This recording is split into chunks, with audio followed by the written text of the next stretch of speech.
पूरे भारत के सबसे दमदार प्रधानमंत्री, सही है ना? पूरे भारत के बाहुबली विश्व गुरु।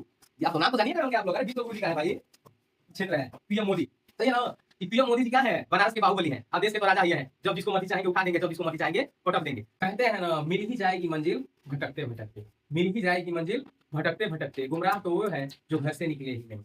आइए ना हमारा कुशीनगर में, बिहार छोड़िए, आइए हमारा कुशीनगर में प्रधानमंत्री जी आते हैं, देश के यशस्वी ओजस्वी प्रधानमंत्री जी आके बोल के जाते हैं ना कि अब यहाँ से उड़ाने होंगी, अंतरराष्ट्रीय उड़ाने। अब बाद में पता चलता है हमारे सीएम साहब के हस्तक्षेप से कुशीनगर एयरपोर्ट पर बंद कर दिया जाता है। क्या है ना, कुछ याद आ गया मुझे कि मेहनत इतनी खामोशी से करो, मेहनत इतनी खामोशी से करो कि सफलता शोर मचा देती। मेरी दुआओं में इतना असर हो, हर दर्द गम से तू बेखबर हो, उम्मीदें टूटे ना मेरे आशियाने की, खुशियाँ मिले तुझको सारे जमाने की। आइए दोस्तों, तो हम इस क्लास को स्टार्ट करते हैं। ये आपका मनोरंजन था, उत्साहवर्धन था, ठीक है? स्टार्ट करते हैं। तो आइए साथियों, हम लोग क्वेश्चन स्टार्ट करते हैं। यूपी स्पेशल क्वेश्चन है, ठीक है? हम लोग का पहला क्वेश्चन है, उत्तर प्रदेश में सर्वाधिक जनसंख्या घनत्व वाला जिला कौन सा है? उत्तर प्रदेश में सर्वाधिक जनसंख्या घनत्व वाला जिला कौन सा है? तो दोस्तों आंसर हो जाएगा हम लोग का गाजियाबाद। क्या हो जाएगा? गाजियाबाद। 2011 की जनगणना के अनुसार, 2011 के जनगणना के अनुसार कितनी जनसंख्या घनत्व थी? तो 3971 वर्ग किलोमीटर। कितना? वर्ग किलोमीटर प्रति व्यक्ति क्या था हमारा? इसका घनत्व था। किसका घनत्व था जी? तो गाजियाबाद का। क्वेश्चन हमारा था उत्तर प्रदेश में सर्वाधिक जनसंख्या घनत्व वाला जिला कौन सा है? आंसर हो जाएगा हम लोग का गाजियाबाद। क्या हो जाएगा? गाजियाबाद। बनारस में क्या था? 2339 व्यक्ति प्रति वर्ग किलोमीटर था। 2300 क्या था? 2339 व्यक्ति प्रति वर्ग किलोमीटर, ठीक है? 2339 वर्ग किलोमीटर प्रति व्यक्ति क्या था? तो गाजियाबाद का बनारस का जनसंख्या घनत्व था। नेक्स्ट है हम लोग का बनारसी। बनारसी में क्या था? 2395 था। कितना था बनारस में? 2395 वर्ग किलोमीटर प्रति व्यक्ति था। ठीक है दोस्तों, हम लोग अगले क्वेश्चन पे आते हैं। अगला क्वेश्चन है तो साथियों, अगला क्वेश्चन हम लोग का उत्तर प्रदेश में न्यूनतम जनसंख्या घनत्व वाला जिला कौन सा है? तो न्यूनतम घनत्व वाला जिला हो जाएगा ना ललितपुर। क्या हो जाएगा? ललितपुर न्यूनतम घनत्व वाला जिला हो जाएगा। 242 वर्ग किलोमीटर प्रति व्यक्ति। क्या हो जाएगा? 242 वर्ग किलोमीटर प्रति व्यक्ति। कहाँ पे है? तो ललितपुर में है। कहाँ पे है? ललितपुर में। पड़ता कहाँ पे है? तो पहाड़ी इलाका में पड़ता है। पहाड़ी इलाका ये पहाड़ी इलाका पड़ेगा कहाँ? तो बुंदेलखंड में। कहाँ पड़ेगा? बुंदेलखंड के पहाड़ी इलाका में पड़ेगा ललितपुर। सोनभद्र में कितना आ जाएगा? सोनभद्र में आ जाएगा 270 वर्ग किलोमीटर प्रति व्यक्ति। ठीक है, सोनभद्र में 270 वर्ग किलोमीटर प्रति व्यक्ति। चित्रकूट में आ जाएगा 315 किलोमीटर प्रति व्यक्ति। चित्रकूट में 315 वर्ग किलोमीटर प्रति व्यक्ति। और इसका कितना हो जाएगा? 288 वर्ग किलोमीटर प्रति व्यक्ति। हम लोगों ने जाना कि उत्तर प्रदेश में न्यूनतम जनसंख्या घनत्व वाला जिला कौन सा है। क्या हो जाएगा? ललितपुर। इसमें 242 वर्ग किलोमीटर में 242 लोग रहते हैं, अर्थात एक वर्ग किलोमीटर में 242 लोग रहते हैं। दूसरा हो जाएगा सोनभद्र, 270 लोग रहते हैं एक वर्ग किलोमीटर में। तीसरा है चित्रकूट, 315 लोग एक वर्ग किलोमीटर में रहते हैं। और चौथा हो जाएगा महोबा, 288 लोग एक किलोमीटर में रहते हैं। हम लोग का अगला क्वेश्चन है, उत्तर प्रदेश का प्रथम मुख्यमंत्री कौन था? उत्तर प्रदेश का प्रथम मुख्यमंत्री कौन था दोस्तों? तो उत्तर प्रदेश का प्रथम मुख्यमंत्री गोविंद बल्लभ पंत थे। कौन थे? गोविंद बल्लभ पंत। कब थे ये कब से कब तक बने थे? तो 26 जनवरी 1950 को ये क्या हुआ? 26 जनवरी 1950 को ये क्या बनाए गए थे? 26 जनवरी 1950 को यूपी का ही पहला सीएम बने थे। यूपी का पहला सीएम, इनका नाम क्या था? गोविंद बल्लभ पंत। अर्थात हम लोग जानेंगे कि यूपी का प्रथम सीएम कौन बना, तो गोविंद बल्लभ पंत बने थे। यूपी की स्थापना कब हुई थी? 24 जनवरी 1950 को हुई थी और प्रथम सीएम बने थे 26 जनवरी 1950 को। संपूर्णानंद दूसरे सीएम थे। संपूर्णानंद क्या थे? तो दूसरे सीएम थे। डॉक्टर संपूर्णानंद, इन्होंने अनेकों ना लेख भी लिखे थे। अनेकों लेख लिखे थे, ठीक है। और तीसरा है सुचिता कृपलानी, तो ये ना पहली महिला सीएम थी। क्या थी? पहली महिला सीएम। पहली महिला सीएम कौन थी? तो सुचिता कृपलानी पहली महिला सीएम थी। और चंद्रभान, क्या लिखा है इनका? चंद्रभान गुप्ता ना 3 बार सीएम रहे। कितने बार सीएम रहे हैं? 3 बार सीएम रहे हैं। चंद्रभान गुप्ता 3 बार सीएम रहे हैं, ठीक है। अगले क्वेश्चन पे हम लोग चलेंगे। उत्तर प्रदेश की प्रथम महिला मुख्यमंत्री कौन थी? क्या हो जाएगा आंसर? उत्तर प्रदेश की प्रथम महिला मुख्यमंत्री कौन थी? तो श्रीमती सुचिता कृपलानी थी। श्रीमती सुचेता कृपलानी थी। कहाँ की प्रथम महिला मुख्यमंत्री? तो उत्तर प्रदेश की महिला मुख्यमंत्री थी सरोजनी नायडू। ये सरोजनी नायडू ना उत्तर प्रदेश की राज्यपाल थी। पहली महिला राज्यपाल थी कौन? सरोजनी नायडू। उत्तर प्रदेश की पहली महिला राज्यपाल कौन थी? पहली महिला राज्यपाल थी कौन? सरोजनी नायडू। पहली महिला राज्यपाल कौन थी? सरोजनी नायडू। प्रतिभा सिंह पाटिल, ये पहली महिला मुख्यमंत्री थी। पहली महिला मुख्यमंत्री बोले, राष्ट्रपति थी। प्रथम पहली महिला राष्ट्रपति कौन थी? प्रतिभा देवी पाटिल। और ये मायावती ना यूपी की सीएम रही है। यूपी की सीएम रही है मायावती, ठीक है। यूपी की सीएम रही है। कौन रही है? मायावती यूपी की सीएम रही है, मतलब मुख्यमंत्री रही है। अगला क्वेश्चन पे आएंगे हम लोग। उत्तर प्रदेश की प्रथम महिला राज्यपाल कौन थी? हम लोगों ने अभी पढ़ा है उत्तर प्रदेश की प्रथम महिला राज्यपाल श्रीमती सरोजनी नायडू। कौन थी? श्रीमती सरोजनी नायडू। प्रतिभा देवी सिंह पाटिल ये राष्ट्रपति थी। ये राष्ट्रपति, राष्ट्रपति में कौन सी राष्ट्रपति? तो महिला राष्ट्रपति थी। कौन सी राष्ट्रपति? महिला राष्ट्रपति।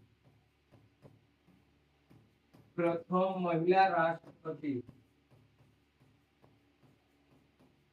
कौन थी? प्रतिभा देवी सिंह पाटिल। और अगला है विजया लक्ष्मी पंडित। क्या है? विजया लक्ष्मी पंडित। विजया लक्ष्मी पंडित ना महाराष्ट्र की गवर्नर रही है। कहाँ की गवर्नर रही है? महाराष्ट्र की गवर्नर। महाराष्ट्र की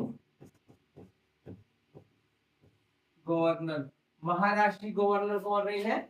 विजया लक्ष्मी पंडित। और पश्चिम बंगाल की गवर्नर रही थी कौन? पद्मजा नायडू। पश्चिम बंगाल, पश्चिम बंगाल की क्या रही थी?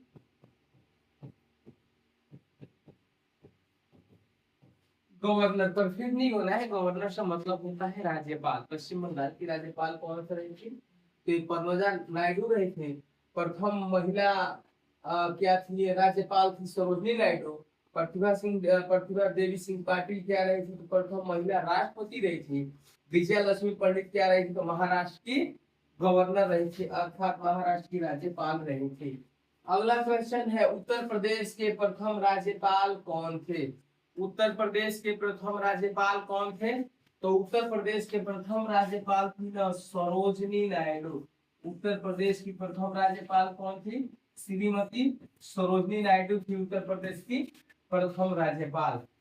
क्या जाना हम लोगों ने कि उत्तर प्रदेश की प्रथम राज्यपाल कौन थी? सरोजनी नायडू। के मुंशी 1952 में क्या थे यूपी के? के मुंशी 1952 में यूपी के गवर्नर बने। क्या बने थे? यूपी के गवर्नर, यूपी के गवर्नर अर्थात यूपी के राज्यपाल बने थे। कौन बने थे? तो इनका नाम था K M. Munshi. B Gopal Reddy, B Gopal Reddy भी कुछ थे, ये भी गवर्नर थे 1967 में। कब थे गवर्नर? 1967 में गवर्नर थे, गवर्नर थे। और बीबी गिरी, बीबी गिरी क्या थे? 1957 में यूपी के गवर्नर थे। कब थे? 1957 में यूपी के गवर्नर थे। 1957 किसके गवर्नर थे? यूपी के गवर्नर। ठीक है, हम लोगों ने जाना के.एम. मुंशी क्या थे? 1952 में यूपी के गवर्नर थे। सरोजनी नायडू प्रथम गवर्नर थी।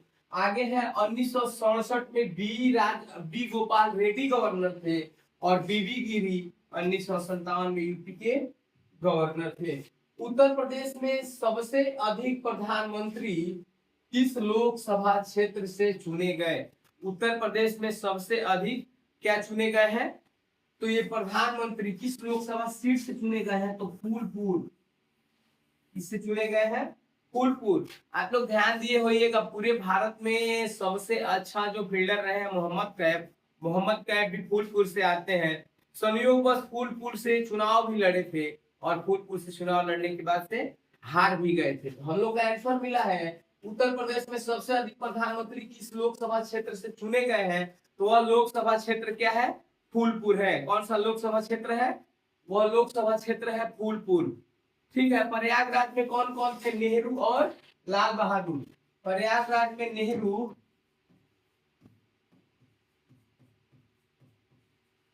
और लाल बहादुर। कौन कौन थे? लाल बहादुर, क्या नाम था इनका? शास्त्री। दोनों इत्तेफाक की बात है, लाल बहादुर शास्त्री।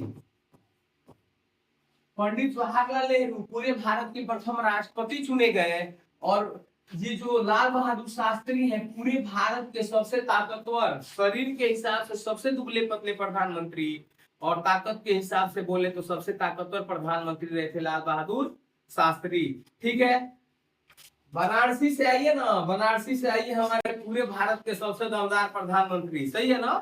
पूरे भारत के बाहुबली, विश्व गुरु। ये आप तो नाम तो जानिए कर होंगे आप लोग। अरे विश्व गुरु जी का है भाई, क्षेत्र है पीएम मोदी। सही है ना? कि पीएम मोदी जी क्या है? बनारस के बाहुबली हैं। अब देश के तो राजा ही हैं, जब जिसको मर्जी चाहेंगे उठा देंगे, जब जिसको मर्जी चाहेंगे पटक देंगे। रायबरेली से इंदिरा गांधी जी आती है भाई, इंदिरा गांधी। कौन आती है? इंदिरा गांधी। रायबरेली से कौन आता है? Iron man of India, iron man, lady iron man. क्या है? लेडी आयरन मैन किसको बोला जाता है? तो इंदिरा गांधी को आता बोला जाता है। अर्थात एक बेर इंदिरा गांधी यहाँ से जीती है। आप फूलपुर से भी जीते थे, मतलब ये सबसे अधिक लोग जीत के गए हैं। बनारस से मोदी जी आपके जीत के गए हैं। नेहरू और लाल बहादुर शास्त्री प्रयागराज से जीत के गए हैं। अर्थात हम लोग बोल सकते हैं कि देश का जो भी शीर्ष नेतृत्व होता है ना, यूपी के रास्ते ही होके गुजरता है। किसके रास्ते से होके गुजरता है? यूपी के रास्ते से होके गुजरता है। ठीक है, साक्ष्य आपके सामने है। अगला क्वेश्चन है, भारत के प्रथम प्रधानमंत्री का निर्वाचन क्षेत्र कौन सा था?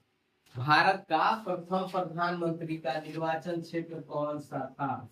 अभी हम लोगों ने पढ़ा था, क्या पढ़े थे हम लोग? फूलपुर। प्रथम प्रधानमंत्री कौन थे? नेहरू। प्यार से हम लोग चाचा नेहरू बुलाते हैं, प्यार से हम लोग चाचा नेहरू बुलाते हैं। 1952, 1957 और 1962 की सीटें यहाँ से जीती गई थी। कब? 1952, 1957 और 1962। इतने बार यहाँ से सीटें जीती गई हैं, और भी किसके लिए हो? प्रधानमंत्री के लिए। कहाँ से जीती गई है सीटें? तो फूलपुर से। बनारस से अभी हम लोगों ने पढ़ा है, विश्व गुरु का एरिया है, विश्व गुरु का। कानपुर और रायबरेली। कानपुर क्या है? औद्योगिक क्षेत्र के लिए प्रसिद्ध है। कानपुर क्या है?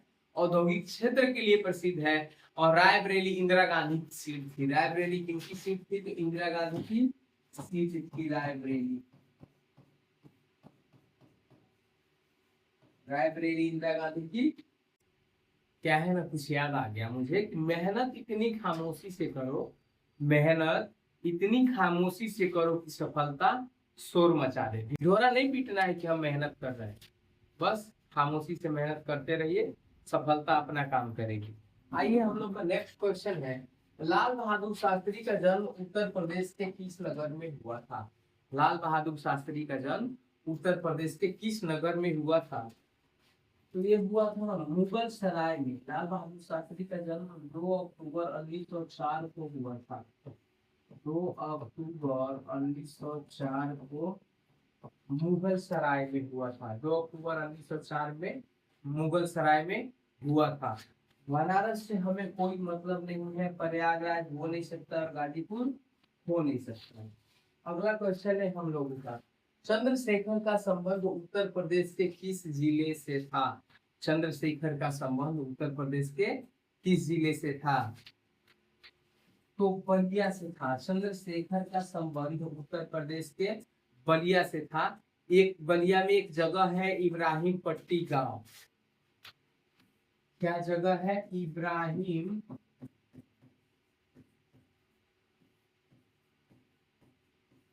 पट्टी गांव। क्या जगह है बलिया में? इब्राहिम पट्टी गांव।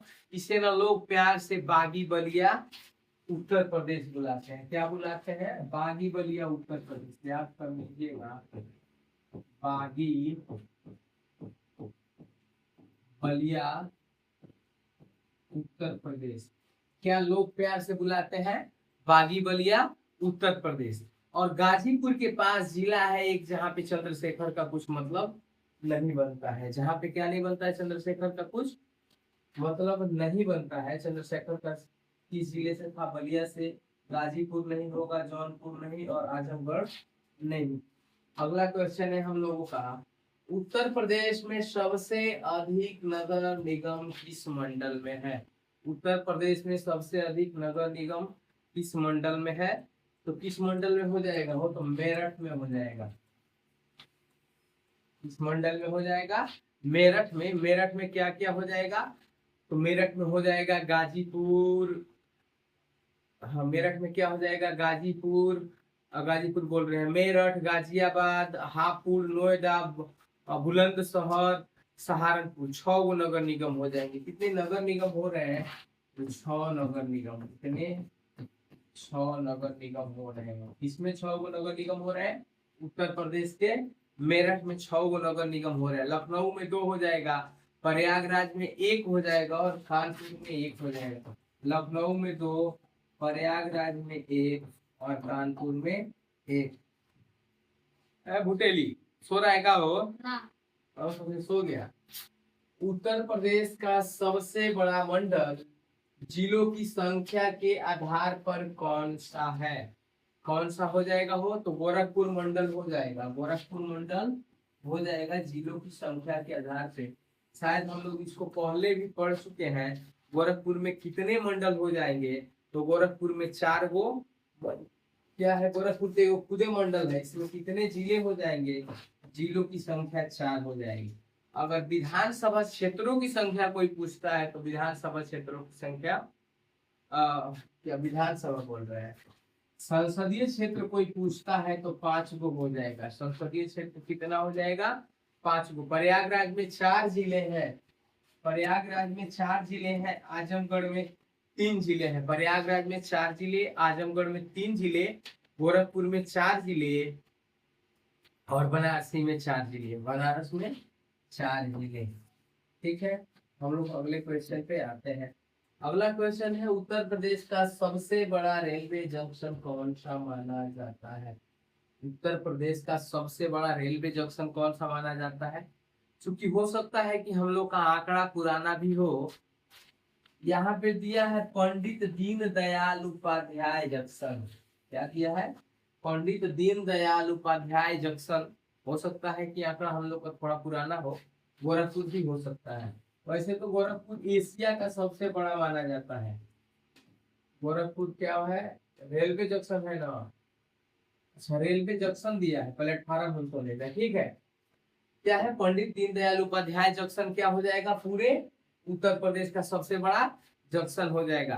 कानपुर क्या हो जाएगा, 5 दिशाओं वाला है ये, 5 दिशाओं में इसमें ट्रेनें जाती हैं, 5 दिशाओं में ट्रेनें जाती हैं, 5 दिशाओं में रेल जाता है, ठीक है। 5 दिशाओं में रेल जाता है, कहाँ से, कानपुर सेंट्रल से। प्रयागराज में बड़ा रूट है, प्रयागराज में क्या हो जाएगा, बहुत बड़ा रूट हो जाएगा, बड़ा रूट। अब रूट क्रिकेट खेलने वाला मत समझिएगा, जो रूट को नहीं लाना है इसमें, ठीक है। और लखनऊ से क्या हो जाएगा, तो लखनऊ से NR और NER दोनों पर क्या है, सबसे बड़ा जंक्शन है। तो इस चलिए आगे चलते हैं, नॉर्थ ईस्ट और नॉर्थ रेलवे हो जाएगा, तो कोई मतलब है नहीं। पंडित दीनदयाल उपाध्याय जंक्शन का पुराना नाम क्या था, पंडित दीनदयाल उपाध्याय का पुराना नाम था ना मुगल सराय जंक्शन। क्या था वो, मुगल सराय जंक्शन था। क्या था, मुगल सराय जंक्शन था। और कब चेंज कर दिया गया, 2018 में, कब चेंज कर दिया गया, 2018 में जब मोदी सरकार केंद्र में आई ना, 2014 में आई, इसके बाद से इसका नाम चेंज कर दिया गया, मुगल सराय जंक्शन का नाम चेंज करके और क्या रख दिया गया, पंडित दीनदयाल उपाध्याय जंक्शन रख दिया गया। इलाहाबाद में अब प्रयागराज जंक्शन है, क्या है, प्रयागराज, प्रयागराज जंक्शन, ठीक है। इलाहाबाद अब क्या हो गया, प्रयागराज जंक्शन है। बनारस क्या है, अलग स्टेशन है, कानपुर सेंट्रल जंक्शन है। कानपुर क्या हो जाएगा वो, कानपुर सेंट्रल जंक्शन हो जाएगा, कानपुर सेंट्रल जंक्शन। और ये क्या है, बनारस, बनारस से अलग जंक्शन है, इससे कोई लेना देना नहीं है हम लोगों को। अगला है, उत्तर प्रदेश में सर्वाधिक लंबाई वाला एक्सप्रेसवे कौन सा है, उत्तर प्रदेश में सर्वाधिक लंबाई वाला एक्सप्रेसवे क्या हो जाएगा, उत्तर प्रदेश में सर्वाधिक लंबाई वाला एक्सप्रेसवे हो जाएगा गंगा एक्सप्रेसवे। क्या हो जाएगा, गंगा एक्सप्रेसवे हो जाएगा। क्या हो जाएगा, गंगा एक्सप्रेसवे। कितना किलोमीटर लंबा है, तो 594 किलोमीटर लंबा है। कितना लंबा है वो, 594 किलोमीटर लंबा है। कौन, गंगा एक्सप्रेसवे। या उत्तर प्रदेश का सबसे बड़ा एक्सप्रेसवे क्या हो जाएगा, गंगा एक्सप्रेसवे। पूर्वांचल 340 किलोमीटर लंबा है, बुंदेलखंड 296 किलोमीटर लंबा है, किलोमीटर, किलोमीटर। और यमुना जो एक्सप्रेसवे है, यमुना कितना हो जाएगा, यमुना एक्सप्रेसवे 165 किलोमीटर हो जाएगा। कितना हो जाएगा, 165 किलोमीटर लंबा है। अर्थात हम लोगों ने जाना, पूर्वांचल एक्सप्रेसवे 340 किलोमीटर लंबा है, बुंदेलखंड एक्सप्रेसवे 296 किलोमीटर लंबा है, यमुना एक्सप्रेसवे 165 किलोमीटर लंबा है, और गंगा एक्सप्रेसवे 594 किलोमीटर लंबा है। यानी सबसे लंबा कौन है, गंगा एक्सप्रेसवे है। अगला क्वेश्चन है, पूर्वांचल एक्सप्रेसवे किन दो स्थानों को जोड़ता है, पूर्वांचल एक्सप्रेसवे किन दो स्थानों को जोड़ता है, तो लखनऊ और गाजीपुर को जोड़ता है। किसको जोड़ता है, पूर्वांचल एक्सप्रेसवे लखनऊ और गाजीपुर को जोड़ता है। कानपुर और बनारस ऐसा कोई एक्सप्रेसवे ही नहीं है, ऐसा कोई एक्सप्रेसवे नहीं है, कोई एक्सप्रेसवे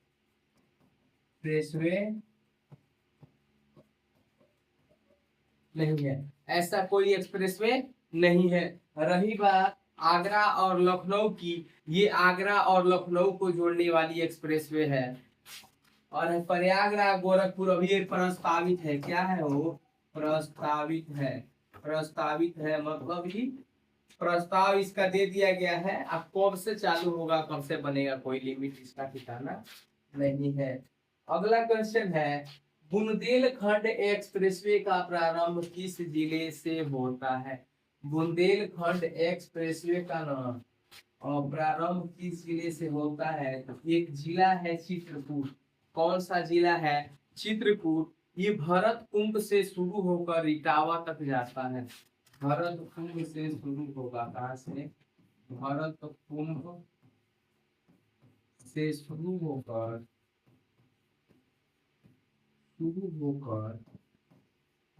कहाँ तक जाता है वो? इटावा तक जाता है। कहाँ तक जाता है? इटावा तक जाता है। बुंदेलखंड एक्सप्रेसवे का प्रारंभ किस जिले से होता है? तो चित्रकूट जिले से होता है।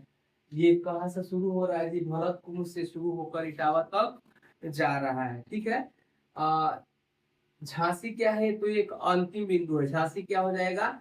झांसी अंतिम बिंदु बिंदु हो जाएगा। बांदा क्या है? बीच में पड़ता है। और जालौन भी बीच में पड़ता है। ठीक है। अगले क्वेश्चन पे हम लोग चलेंगे। अगला क्वेश्चन है, यमुना एक्सप्रेसवे किन दो शहरों को जोड़ता है? यमुना एक्सप्रेसवे किन दो शहरों को जोड़ता है? तो ग्रेटर नोएडा और आगरा को जोड़ता है। यमुना एक्सप्रेसवे किन दो शहरों को जोड़ता है? तो ग्रेटर नोएडा और क्या था, आगरा को जोड़ रहा है। 0 पॉइंट ग्रेटर नोएडा इसको बोलते हैं। क्या बोलते हैं? तो 0 पॉइंट ग्रेटर नोएडा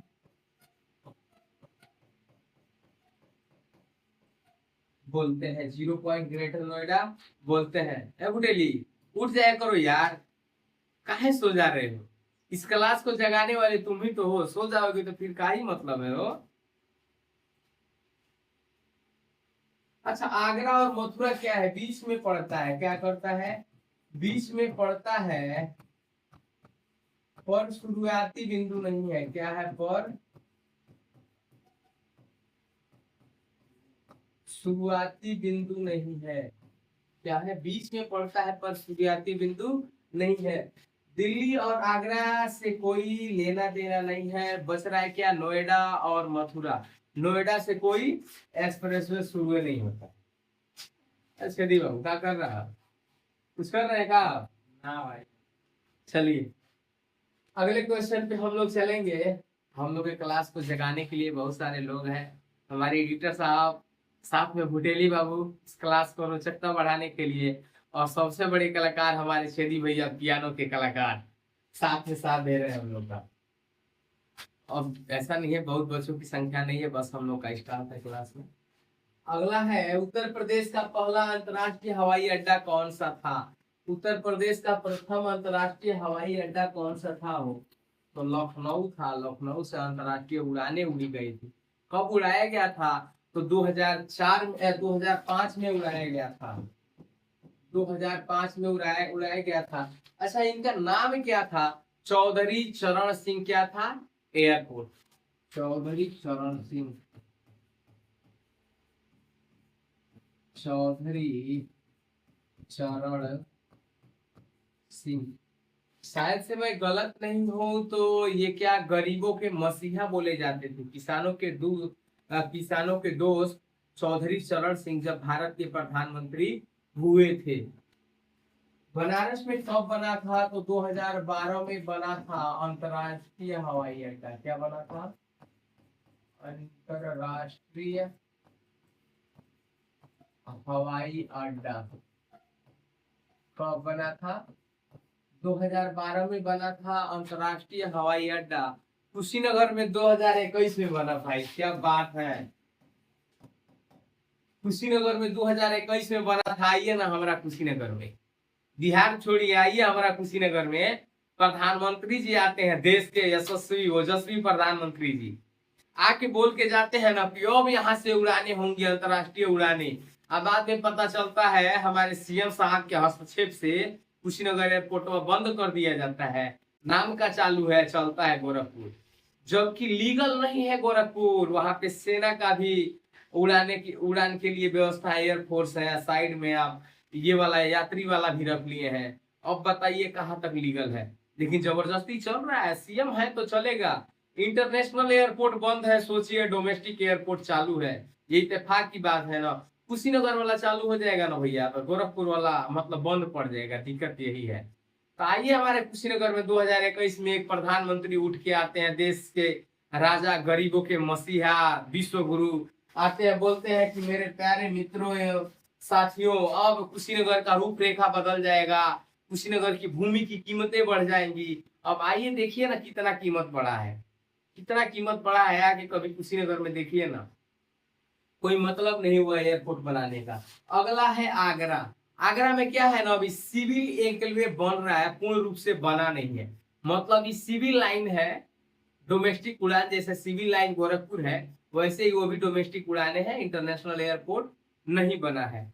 अब हम अपने यशस्वी प्रधानमंत्री जी के बारे में कुछ नहीं कह सकते हैं, पता चलेगा अभी हमको सब ट्रोले करने लगेंगे। कुछ डाल देते हैं ना, कुछ हम बोल देते हैं, सही बतिया बोल देते हैं, फेसबुक को आप सब हमारे पीछे पड़ जाते हैं कि ना आप काहे बोल दिए, इतने बड़े अंधभक्त तो लोग थे ही, अब अंधभक्त फेसबुकों पे आ गए हैं, मीडिया पे थे सब।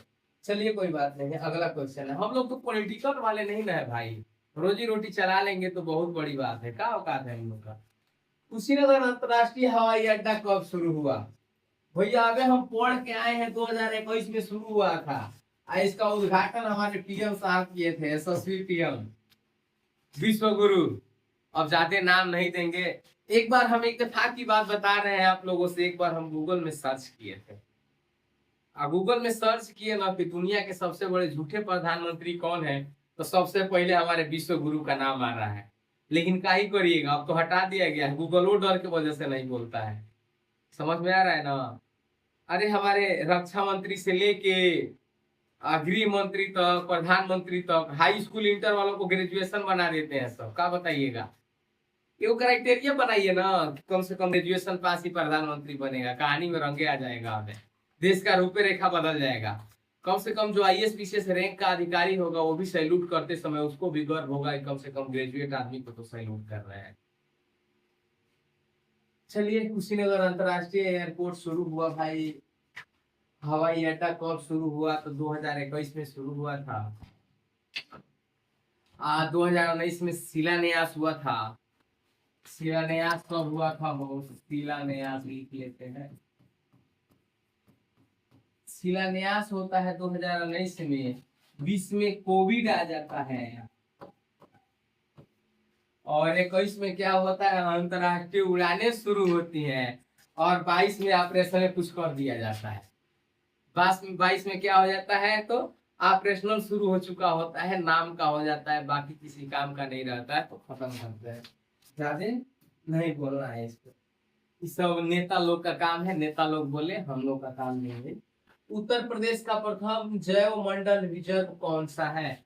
उत्तर प्रदेश का प्रथम जैव मंडल रिजर्व क्या है बाबू? तो दुधवा नेशनल पार्क हो जाएगा। क्या हो जाएगा?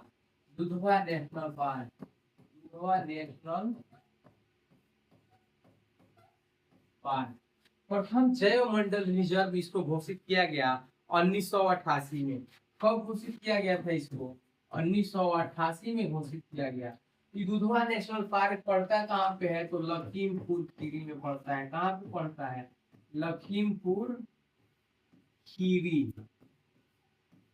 ये उत्तर प्रदेश का शायद से सबसे लंबा, क्या है, उत्तर प्रदेश का सबसे लंबा नेशनल पार्क है, वन एरिया इसका सबसे ज्यादा है। ठीक है, अगला है हम लोग का कतरनिया घाट। कतरनिया घाट क्या है? वन्य जीव अभ्यारण्य है। कतरनिया घाट क्या है? वन्य जीव अभ्यारण्य है। वन्य जीव अभ्यारण्य, अभ्यारण्य, वन्य जीव अभ्यारण्य है। क्या है? कतरनिया क्या है? वन्य जीव अभ्यारण्य है। पीलीभीत न टाइगर रिजर्व है। पीलीभीत क्या है? टाइगर रिजर्व है। 2014 में, 2014 में टाइगर रिजर्व घोषित किया गया। किसको? पीलीभीत को। और एक है हमारा चंद्रप्रभा। क्या है? चंद्रप्रभा, ये भी वन्य जीव अभ्यारण्य है। वन्य जीव अभ्यारण्य, वन्य जीव अभ्यारण्य है। क्या है? वन्य जीव अभ्यारण्य है। अर्थात हम लोगों ने पढ़ा कि जैव मंडल जो एक रिजर्व माना गया है, सिर्फ किसको माना गया? दुधवा नेशनल पार्क लखीमपुर खीरी में है। 1988 में इसको माना गया। वन्य जीव अभ्यारण्य कतरनिया घाट को माना गया। पीलीभीत 2004 में वन्य जीव अभ्यारण्य घोषित किया गया। चंद्रप्रभा वन्य जीव अभ्यारण्य है। ठीक है, अगला क्वेश्चन है हम लोग का, उत्तर प्रदेश का सबसे बड़ा वन्य जीव विहार कौन सा है? उत्तर प्रदेश का सबसे बड़ा वन्य जीव विहार कौन सा है? तो ये हो जाएगा ना राष्ट्रीय चंबल अभ्यारण्य। राष्ट्रीय चंबल अभ्यारण्य क्या हो जाएगा? सबसे बड़ा वन्य जीव है। कितना किलोमीटर में है? तो 635 वर्ग किलोमीटर में है। कितना है? 635 वर्ग किलोमीटर में फैला हुआ है। 635 वर्ग किलोमीटर में फैला हुआ है। अगला क्या है, कतरनीय घाट, अभी हम लोग इसको पढ़ के आए हैं। ये भी क्या है, वन्य जीव अभ्यारण्य है। चंद्रप्रभा भी वन्य जीव अभ्यारण्य है। नवाबगंज पश्चिम बिहार के लिए फेमस है। नवाबगंज क्या है, तो पश्चिम बिहार के लिए फेमस है। ये 3 वर्ग किलोमीटर में फैला हुआ है। 3 वर्ग किलोमीटर में फैला हुआ है। अगला क्वेश्चन है हम लोग का, राष्ट्रीय चंबल अभ्यारण्य उत्तर प्रदेश के अलावा किन राज्यों में फैला हुआ है। राष्ट्रीय चंबल अभ्यारण्य उत्तर प्रदेश के अलावा किन राज्यों में फैला हुआ है, तो राजस्थान एवं मध्य प्रदेश में फैला हुआ है। अच्छा, राजस्थान और मध्य प्रदेश में फैलने का वजह यह है ना कि क्या है ना, ये यूपी से सटे हुए जिले, यूपी से सटे हुए राज्य हैं। यूपी से सटे हुए राज्य कौन है, तो राजस्थान और मध्य प्रदेश है। तो इसमें क्या फैला हुआ है, राष्ट्रीय चंबल अभ्यारण्य फैला हुआ है। बिहार में क्या है, यहाँ पे चंबल अभ्यारण्य नहीं है और इन लोगों से हमें कोई मतलब नहीं है, इसमें कुछ नहीं है। अगले क्वेश्चन में आते हैं। अगला क्वेश्चन है, उत्तर प्रदेश में सर्वाधिक तांबा किस जिले में पाया जाता है। क्या है, उत्तर प्रदेश में सर्वाधिक तांबा किस जिले में पाया जाएगा, तो ललितपुर एक जगह है जहाँ पे यूपी में सबसे अधिक तांबा पाया जाता है। सबसे अधिक तांबा पाया जाता है, कौन सा जगह है, तो ललितपुर में सबसे अधिक तांबा पाया जाता है। सोनभद्र में खनिज अभ्यारण्य पाए जाते हैं। सोनभद्र में अन्य खनिज अभ्यारण्य पाया जाता है। सोनभद्र में अन्य खनिज अभ्यारण्य पाए जाते हैं। कहाँ पे पाए जाते हैं, सोनभद्र में अन्य खनिज अभ्यारण्य पाए जाते हैं। झांसी में ग्रेनाइट पाया जाता है। झांसी में ग्रेनाइट क्या पाया जाएगा, झांसी में ग्रेनाइट। और मिर्जापुर में ना बलुआ पत्थर पाया जाता है। मिर्जापुर में बलुआ पत्थर। ठीक है, अगले क्वेश्चन पे हम लोग चलेंगे। अगला क्वेश्चन है, उत्तर प्रदेश में चूना पत्थर का प्रमुख उत्पादक जिला कौन सा है। उत्तर प्रदेश में चूना पत्थर का प्रमुख उत्पादक जिला क्या हो जाएगा, तो ये हो जाएगा सोनभद्र। सोनभद्र में क्या हो जाएगा, उत्तर प्रदेश में प्रमुख क्या पाया जाता है जी, प्रमुख चूना और पत्थर पाया जाता है। कैमूर की पहाड़ियां इसके लिए फेमस है। किसकी पहाड़ियां फेमस है, कैमूर की पहाड़ियां इसके लिए फेमस है। इसकी पहाड़ी कैमूर की पहाड़ियां इसके लिए फेमस है। किस चीज के लिए, चूना और पत्थर के लिए। यह कहाँ पाया जाता है, सोनभद्र में पाया जाता है। और मिर्जापुर में कम मिलता है। और उसके आगे है ललितपुर में तांबा और लोहा मिलता है। हम लोगों ने पढ़ा था अभी, तांबा और लोहा कहाँ मिलता है, तो ललितपुर में मिलता है तांबा और लोहा। झांसी में ग्रेनाइट मिलता है। झांसी में क्या मिलता है, तो ग्रेनाइट। झांसी में क्या मिलता है मेरे दोस्तों, तो झांसी में ग्रेनाइट मिलता है। अगले क्वेश्चन पे हम लोग चलेंगे। उत्तर प्रदेश में बॉक्साइट का प्रमुख क्षेत्र कौन सा है। उत्तर प्रदेश में बॉक्साइट का प्रमुख क्षेत्र क्या हो जाएगा, तो सोनभद्र में ना बॉक्साइट मिलता है। सोनभद्र में बॉक्साइट मिलता है। झांसी में ग्रेनाइट मिलता है। और ललितपुर में हम लोग पढ़ के गए थे, तांबा और लोहा मिलता है। हीरे के लिए सर्वे हुआ है चित्रकूट में, यहाँ पे तांबा और लोहा मिलता है। तांबा और लोहा मिलता है। इसका हीरे के लिए खोज किया गया है। हीरो के लिए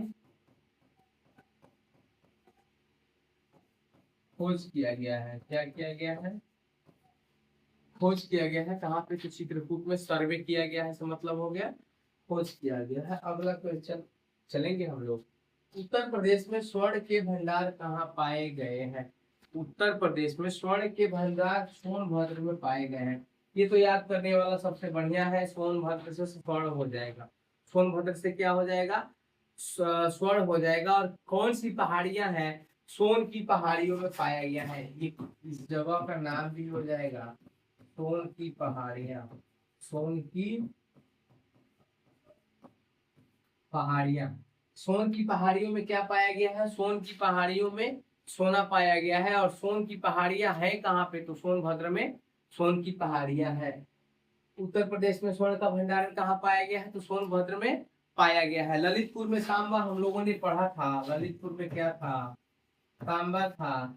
झांसी में ग्रेनाइट था। झांसी में क्या था, ग्रेनाइट था। और मिर्जापुर में क्या था, तो बलुआ पत्थर था। मिर्जापुर में क्या हम लोग पढ़े थे, तो बलुआ पत्थर। मिर्जापुर में बलुआ पत्थर।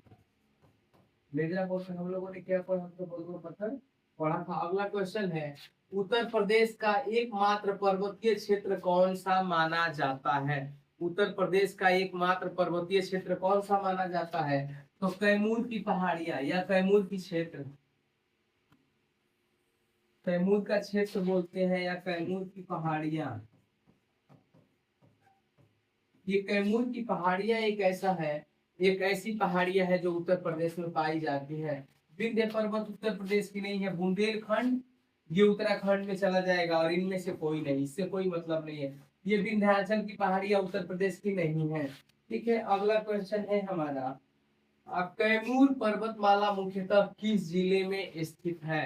कैमूर पर्वतमाला मुख्यतः किस जिले में स्थित है? तो कैमूर की पहाड़ी हम लोग पढ़ के आए हैं, सोनभद्र में स्थित है। कैमूर की पहाड़ी कहाँ पे है? सोनभद्र में स्थित है। मिर्जापुर में कैमूर का एक भी हिस्सा नहीं पड़ता है, और चंदौली, चंदौली का छोटा सा हिस्सा पड़ेगा। अगला है प्रयागराज। प्रयागराज का क्या है? प्रयागराज मैदानी जिला है, मतलब एकदम समतल जमीन है। क्या है? मैदानी जिला। कौन सा जिला है? प्रयागराज मैदानी जिला है। अगला क्वेश्चन है हमारा, उत्तर प्रदेश की सबसे ऊंची जलप्रपात कौन सी है? उत्तर प्रदेश की सबसे ऊंची जलप्रपात कौन सी हो जाएगी? तो ये उत्तर प्रदेश की सबसे ऊंची जलप्रपात हो जाएगी ना, देवदरी जलप्रपात। क्या हो जाएगा? देवदरी जलप्रपात हो जाएगा। 58 मीटर ऊंचा है। कितना मीटर है जी? 58 मीटर ऊंचा है।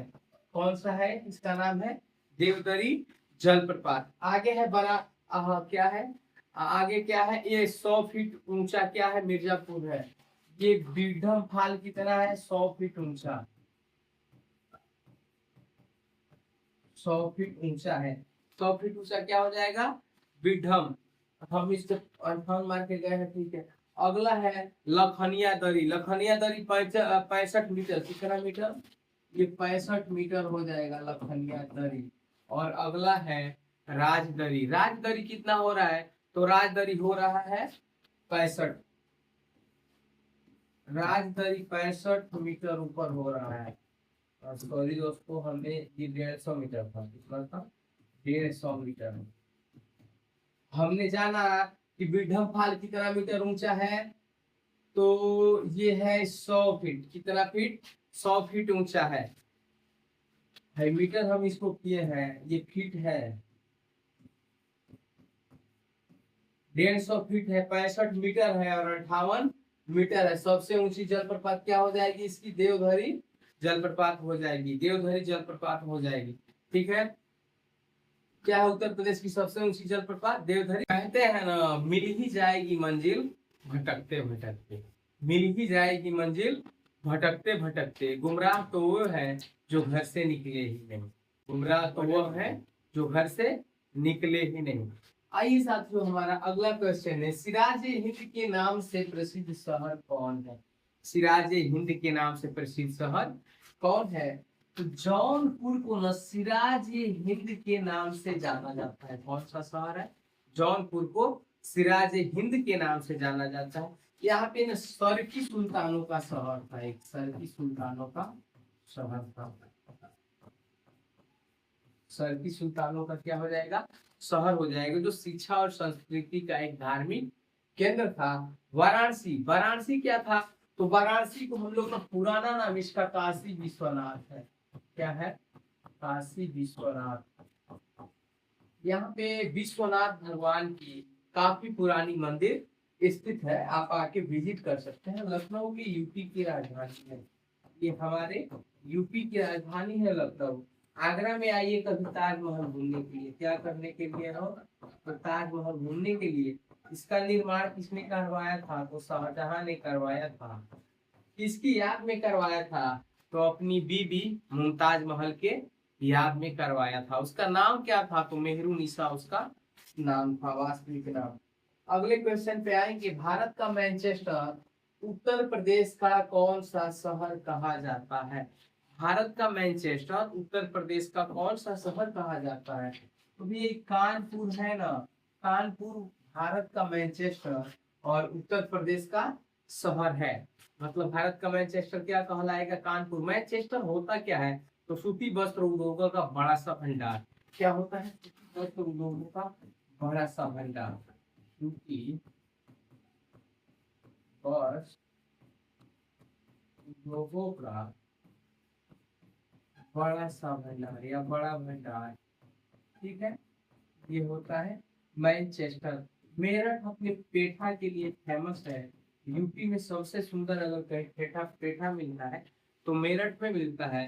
आगरा में हम लोगों ने जाना है, अनेकों फैक्ट्रियां हैं। चप्पल जूते की फैक्ट्री है, कपड़े की फैक्ट्री है, बेल्ट बनाने की फैक्ट्री है, चमड़ा उद्योग है, और साथ ही साथ ताजमहल आप विजिट कर सकते हैं। और अलीगढ़ किसके लिए फेमस है? तो अलीगढ़ ताला नगरी है। अलीगढ़ ताला नगरी है। इत्तेफाक की बात यह है कि इंसान एक छोटा सा ताला लटका के उस पर भरोसा करता है कि हमारे घर पे रक्षा करेगा। यदि अपने आप पे भरोसा नहीं है और उस छोटे से ताला पे भरोसा है कि क्या करेगा? हमारे घर की रक्षा करेगा। अगर प्यार से हम लोग आगरा को बोले ना तो ताज नगरी भी बोल सकते हैं। क्या बोल सकते हैं? ताज नगरी भी बोल सकते हैं। चलिए अगले क्वेश्चन पे हम लोग आएंगे। अगला क्वेश्चन है हमारा, इत्र नगरी किसे कहा जाता है? इत्र नगरी किसे कहा जाता है? क्या बोले भुटेली? 10 बज गया। अरे कोई बात नहीं, 10 बज गया। तो इत्र नगरी किसे बोला जाता है? कनौज को बोला जाता है। इत्र नगरी किसे बोला जाता है? कनौज को। कनौज क्या है? इत्र नगरी है।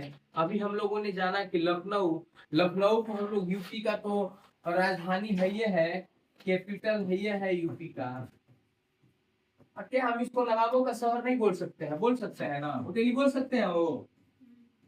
हाँ, नवाबों का शहर इसको बोल सकते हैं, लखनऊ को। ए शेदी भैया बोल सकते हैं? बोल सकते हाँ, तो लखनऊ को क्या बोल सकते हैं? नवाबों का शहर या नवाबों का नगर बोल सकते हैं। कनौज इत्र नगरी के लिए फेमस है। आगरा ताज नगरी के लिए फेमस है। क्या है वो? ताज नगरी है। आगरा में जाइए, ताज का दर्शन करिए और घूमते रहिए। वाराणसी, ये वाराणसी में ये धार्मिक स्थल है। यहाँ पे आने के बाद से लोगों का मन थोड़ा सा बदल जाता है। धार्मिक स्थल की जगह पे हम मोक्ष नगरी तो बोल सकते हैं ना। आइए मोक्ष नगरी बोल लेते हैं भाई। अरे हम लोग भारत वाले हैं, ज्यादा कुछ नहीं आता है तो उपनाम तो बोलना आता ही है, तो काहे दिक्कत है? मोक्ष नगरी बोल लेते हैं। बनारस में जाइए, डुबकी लगाइए, मोक्ष की प्राप्ति आपको हो ही जाएगी। ठीक है। पीतल नगरी किसे कहा जाता है? पीतल नगरी किसे कहा जाता है? तो मुरादाबाद को पीतल की नगरी बोला जाता है। मुरादाबाद को क्या बोला जाता है? पीतल की नगरी बोला जाता है। हम लोगों ने अभी जाना कि पीतल नगरी कौन सा है, तो मुरादाबाद पीतल नगरी है। और इसमें एक खास बात है, हाथों से लिखा जाता है। हस्तलिपि क्या है? हस्तलिपि है, मतलब हाथों से लिखा जाता है उस पीतल पे और उसका आकार अलग दिया जाता है। अलीगढ़ क्या थी? हम लोगों ने पढ़ा था कि ताला नगरी थी। अलीगढ़ क्या थी भाई? तो ताला नगरी, ताला नगरी थी अलीगढ़। और फिरोजाबाद चूड़ियों के लिए फेमस है ना। हाँ, कांच की चूड़ियों के लिए फेमस है। तो कांच नगरी नहीं बोल सकते हैं इसे हम लोग, कांच नगरी बोल सकते हैं। कांच नगरी फिरोजाबाद को बोल सकते हैं। अर्थात हम लोगों ने जाना पहला क्या था? अलीगढ़ ताला नगरी के लिए फेमस है, फिरोजाबाद कांच नगरी के लिए फेमस है, मुरादाबाद पीतल नगरी है, और हस्तलिपि यहाँ पे पीतलों पे हाथों द्वारा लिखा जाता है। और मेरठ जिसे हम लोग खेल नगरी भी बोल सकते हैं, खेल नगरी भी बोल सकते हैं। मेरठ में बड़ा सा स्टेडियम बनाया जा रहा है, शायद जब कंप्लीट होगा तो ये यूपी का सबसे बड़ा स्टेडियम होगा। अगला क्वेश्चन है, कालीन नगरी किसे कहा जाता है? कालीन नगरी किसे कहा जाता है? तो यूपी का एक ऐसा जिला जिसे हम लोग प्यार से भदोही बोलते हैं। भदोही यूपी का एक ऐसा जिला जिसे कालीन नगरी कहा जाता है। कालीन मतलब से हो गया ना, इसमें कुछ मुख्य कामें होती हैं। ठीक है, इसमें मुख्य कामें होती हैं और इसका निर्यात निर्यात हुआ करता है। अगला है मिर्जापुर। मिर्जापुर में हम लोग का क्या था? यहाँ पे भी कालीन बनते हैं। मिर्जापुर में भी कालीन बनते हैं। बनारस में हम लोगों ने पढ़ा है कि ये अपने मोक्ष नगरी के लिए फेमस है, और जौनपुर शहर मतलब नहीं। चलिए आगे चलते हैं। ताला नगरी किसे कहा जाता है? हम लोगों ने अभी पढ़ा था ना कि अलीगढ़ को ताला नगरी बोला जाता है। अलीगढ़ को ताला नगरी है, खेल नगरी है मेरठ, नगरी के दृष्टिकोण से देखेंगे तब फिर नगरी है। ठीक है, आगरा ताज नगरी हो जाएगा। देखिए एक ही क्वेश्चन कई बार रिपीट हो जा रहा है तो बेनिफिट है हम लोगों के लिए कि याद हो जाएगा। कानपुर क्या हो जाएगा, तो कानपुर में ना उद्योग धंधे हो जाएंगे तो इसको हम लोग चमड़ा नगरी बोल सकते हैं। चमड़ा नगरी। कानपुर नदी के किनारे बसा हुआ है तो जो भी रॉ मटेरियल्स है नदी में चले जाते हैं, इसके पानी वानी में, तो चमड़ा नगरी बोल सकते हैं। अगला क्वेश्चन है कांच नगरी किसे कहा जाता है। फिरोजाबाद कांच की चूड़ियों के लिए फेमस है ताज नगरी। आगरा ताज नगरी के लिए है, मेरठ खेल नगरी के लिए है, और मथुरा, मथुरा भी किसी चीज के लिए फेमस है। अच्छा मथुरा में याद करिएगा किसी का जन्म हुआ था, किसी भगवान का जन्म हुआ था जो बांसुरी बजाते बजाते महाभारत करा दिए थे। आइए ना हम लोग कृष्ण नगरी का नाम दे देते हैं, क्या दिक्कत है, कृष्ण नगरी का नाम दे देते हैं। इसी बताइए कृष्ण को जरूरत थी क्या महाभारत कराने की, जो बांसुरी बजाता हो वो आदमी महाभारत करा देता है। कब इंसान किधर से कब बदलेगा, कब समय करवट लेगा किसी को नहीं पता है। नहीं तो बांसुरी बजाने वाले कृष्ण गोपियों के साथ घूमने वाले महाभारत रच दिए, सोचिए।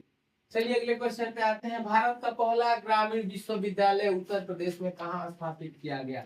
कहाँ स्थापित किया गया, पहला एक विश्वविद्यालय था उत्तर प्रदेश में जो ग्रामीणों के लिए स्थापित किया गया था, चित्रकूट। कौन सा जगह था दोस्तों, चित्रकूट। यहाँ पे ना महात्मा गांधी चित्रकूट सर्वोदय विश्वविद्यालय है, ग्रामोदय विश्वविद्यालय। महात्मा गांधी चित्रकूट, महात्मा गांधी चित्रकूट ग्रामोदय विश्वविद्यालय। ग्रामोदय, ग्रामोदय, ग्रामोदय का मतलब लिखा है क्या हो, ग्रामोदय, ग्रामोदय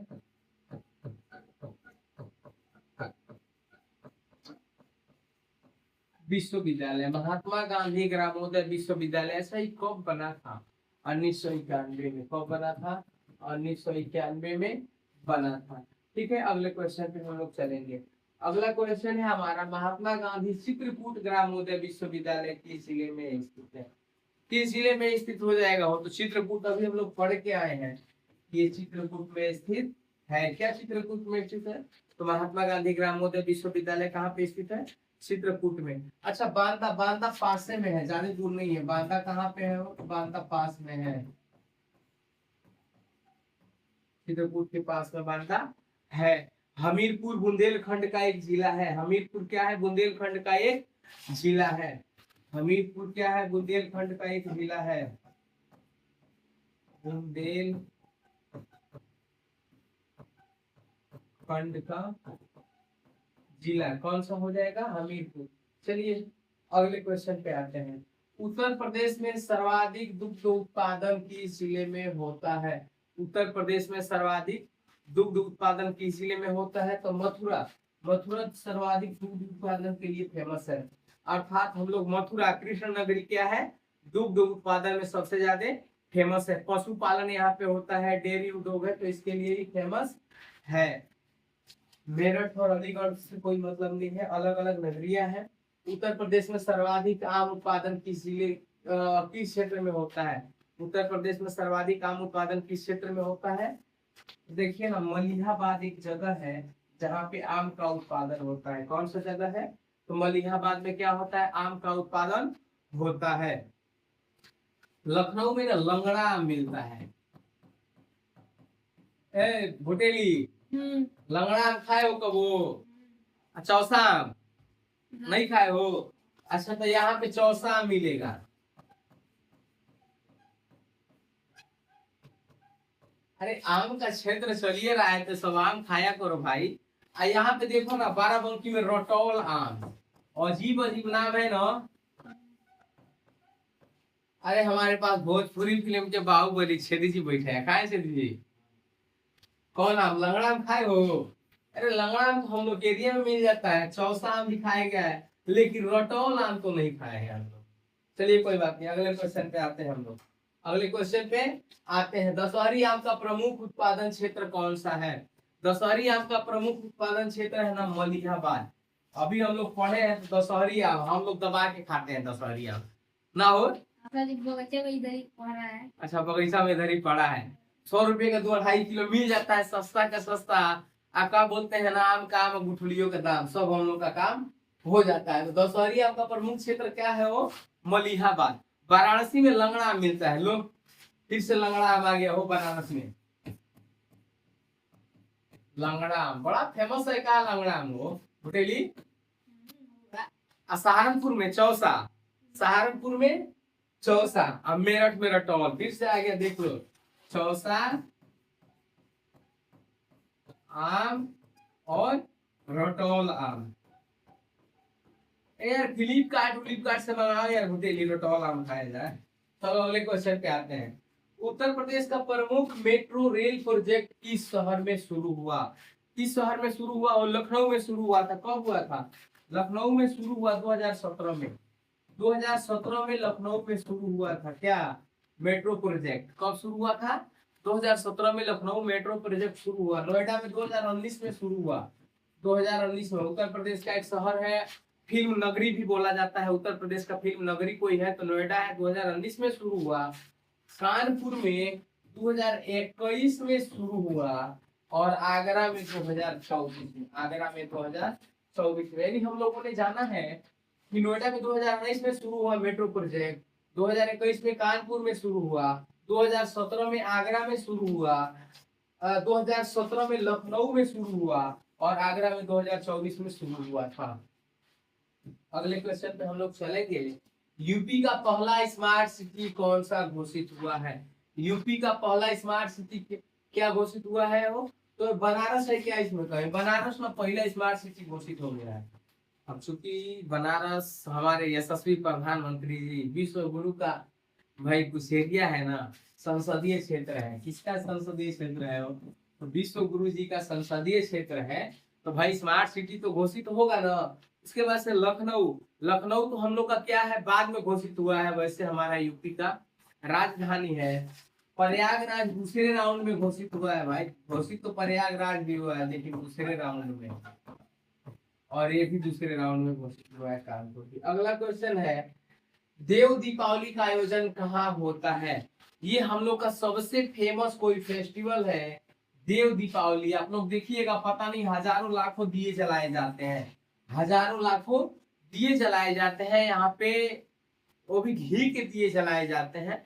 और देव दीपावली का आयोजन किया जाता है। उस दिन बोला जाता है कि आप लोग भाग लीजिए या फिर उसको देखिए। भव्य आरती होती है, पूरी दुनिया की सबसे बड़ी आरती होती है। और इसको कार्तिक पूर्णिमा के दिन गंगा स्नान किया जाता है। कहाँ पे? कार्तिक पूर्णिमा के दिन। कार्तिक पूर्णिमा के दिन गंगा घाट का आरती होता है। गंगा घाट का आरती किया जाता है कार्तिक पूर्णिमा के दिन। 10 लाख दीप जलाए जाते हैं। कितना बोल ही गए थे भाई, लाखों में बोला थे। 10 लाख दीप। कितना दीप हो? 10 लाख दीप जलाए जाते हैं। वो भी सब के सब दीप किससे जले होते हैं? वो तो घी से। अयोध्या में क्या होता है? दीपोत्सव मनाया जाता है। क्या मनाया जाता है? अयोध्या में दीपोत्सव अर्थात दीपों का उत्सव मनाया जाता है। प्रयागराज में माघ मेला लगता है। प्रयागराज में माघ मेला। प्रयागराज में क्या लगता है? माघ मेला लगता है। मथुरा में जन्माष्टमी होता है। मथुरा में जन्माष्टमी। जन्माष्टमी के आगे थोड़ा इज्जत से हम लोग लिखते श्री कृष्ण जन्माष्टमी, है ना? श्री कृष्ण जन्माष्टमी होता है। अगले क्वेश्चन पे चलते हैं। लट्ठामार होली कहाँ मनाई जाती है? लट्ठामार होली कहाँ मनाई जाती है? हम लोगों ने शायद मूवी में देखे होंगे हम लोग। बरसाना। बरसाने में बड़ा ही फेमस गाना गाया जाता है। और उसके बाद से राधा के संग महिलाएं नंद गांव में क्या करती जाती हैं और लठमार होली खेला जाता है। यहाँ पे फूलों की होली खेली जाती है। किसकी होली? फूलों की होली। कहाँ पे फूलों की होली खेली जाती है? वृंदावन में छड़ी मार होली खेली जाती है और सरयू आरती होती है। यहाँ पे छड़ी मार होली खेली जाती है। और अयोध्या में सरयू आरती होती है। अयोध्या में क्या होता है? सरयू आरती अगला क्वेश्चन है हम लोग का, नौचंदी मेला कहाँ लगता है? नौचंदी मेला फेमस है, मेरठ में लगता है। नौचंदी मेला कहाँ लगता है? नौचंदी मेला मेरठ में लगता है। आगरा में ताज उत्सव मनाया जाता है, मथुरा में कृष्ण उत्सव मनाया जाता है, और अलीगढ़ ताला नगरी के लिए फेमस है। अगला क्वेश्चन है, देवा मेला किस जिले में आयोजित किया जाता है? कौन सा मेला है? देवा मेला कहाँ पे आयोजित किया जाता है? तो देवा मेला एक जगह है यूपी में। यूपी में बाराबंकी है, बाराबंकी में देवा मेला आयोजित किया जाता है। देवा शरीफ का मेला लगता है, वारिस अली शाह का मेला लगता है। कहाँ पे लगता है? तो बाराबंकी में। बाराबंकी में क्या क्या लगता है? तो देवा शरीफ का मेला वारिस अली शाह के दरगाह पे लगता है। और अयोध्या में क्या होता है? रामनवमी मनाई जाती है। और अगला क्वेश्चन है, लखनऊ। लखनऊ में क्या होता है? बड़ा मंगल होता है। और सीतापुर में नैमित्य का मेला लगता है। अगला क्वेश्चन है, कुंभ मेला का आयोजन उत्तर प्रदेश में कहाँ किया जाता है? कुंभ मेला का आयोजन उत्तर प्रदेश में ना बाबू, प्रयागराज में किया जाता है। कहाँ पे किया जाता है? प्रयागराज में कुंभ मेला का आयोजन किया जाता है। बनारस घाट के लिए फेमस है। अयोध्या और श्री राम की नगरी के लिए फेमस है। और मथुरा भी कृष्ण की नगरी के लिए फेमस है। अगला क्वेश्चन है और आखिरी क्वेश्चन है, उत्तर प्रदेश का राजकीय चिन्ह किन दो मछलियों और किस हथियार से मिल के बना है? किन दो मछलियों और किस हथियार से मिल के बना है? ए बुटेली बताओगे हो? मछली मारते हो ना दबा के? तो धनुष और मछली मिल के बना है उत्तर प्रदेश का चिन्ह। और तुम्हारा फेवरेट खाना भी मछली है ना? नहीं बोल रहे हो, क्या बात है? छेदी मछली खाते हो? झूठ बोल रहा है, छेदी दबा के मछली खाता है। तो दोस्तों हम लोग का एक क्वेश्चन समाप्त होता है। 50 क्वेश्चनों का सीरीज था। अगर वीडियो अच्छा लगा हो तो लाइक शेयर और सब्सक्राइब जरूर करके जाइए। और आप लोग के इस प्यार का ना हम लोग आकांक्षी रहेंगे। लगभग टाइम देख लीजिएगा, 10:16 हो रहे हैं। अभी काटने छाटने में पूरा बनाने में 12 बज जाता है। कम से कम 6-7 घंटा हम लोग मेहनत करते हैं। तो उम्मीद है कि आप लोग प्यार भर के देंगे। जय हिंद साथियों।